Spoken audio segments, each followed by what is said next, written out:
আপনাদের প্রত্যেকের সঙ্গে যারা দায়িত্বপ্রাপ্ত রয়েছেন, আমি ইচ্ছে করবো বা ইচ্ছা পোষণ করছি যে প্রত্যেকের সঙ্গে আলাদা ইন্ডিভিজুয়ালি তাদের অফিসে আমি নিজে যাব, নিজে সময় দিয়ে আপনাদের কার্যক্রমগুলি আরো ভালোভাবে বোঝার চেষ্টা করব এবং আপনাদের সঙ্গে কাজ করতে যাতে আমার আরো সুবিধা হয় সে কারণে আমি তো এর আগে এমপি ছিলাম না, আমি এবার প্রথমে এমপি হয়েছি এবং এই দায়িত্ব আমার কাঁধে যে আমাদের নিরলসভাবে এবং স্বাধীনভাবে কাজ করে যাবে।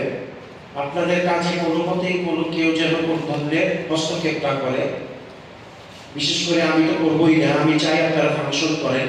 কিন্তু আমি জানি আমি সার্বিক নিষ্ঠার সহিত এবং সততার সহিত এই সমস্ত কাজগুলি আমি আপনাদের সহযোগিতার মাধ্যমে আমি পরিচালিত করতে আগ্রহ প্রকাশ। আমাদের একটা স্থায়ী বাস টার্মিনাল নাই, খুবই জরুরি।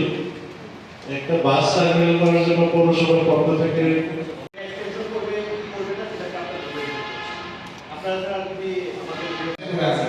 সেক্ষেত্রে আমরা আসলে আমি কিছু বলতে চাই, যেটা হচ্ছে নকলা ফায়ার স্টেশন, এটা হচ্ছে 78 প্রকল্প 44 সংসদীয় শেরপুর জেলার নকলা ফায়ার স্টেশন। এটা চলাকালীন সময় চলে কেশব প্রসাদ আর হচ্ছে দুধনাথ প্রসাদ এই জমির মালিকানা দাবি করে জমি জেলা জজ দ্বিতীয় আদালতে 2006 সালে 14 নম্বর মামলা দায়ের করে।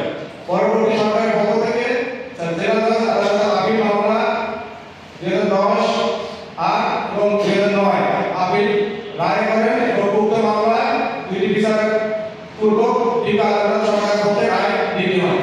পরবর্তী এই কেশব প্রসাদ এবং দুধনাথ প্রসাদ এই রায় দ্রুত হয়ে উনি মহামান্য হাইকোর্টে এটা রিট করেন।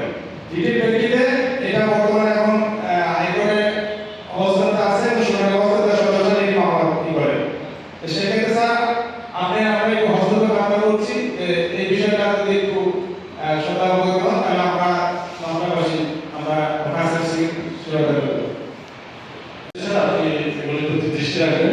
আপনি স্যার ঠিকই বলেছেন, প্রথম থেকে অনেক বেশি ইনফরমেশন এই কারণে যে আপনি আপনার শপথ নিয়ে আসার পরে আমাদের এখনই দিতে পারেন না। জি স্যার, আশা করছি আমি নকলা শেরপুর ময়মনসিংহ হাইওয়ের উপর অবস্থিত একটি প্রতিটি দপ্তরই যেন পর্যাপ্ত ফাংশনাল থাকে এবং স্বাধীনভাবে ফাংশন করতে পারে, সেই দিকে আমি সর্বদা দৃষ্টি দেব।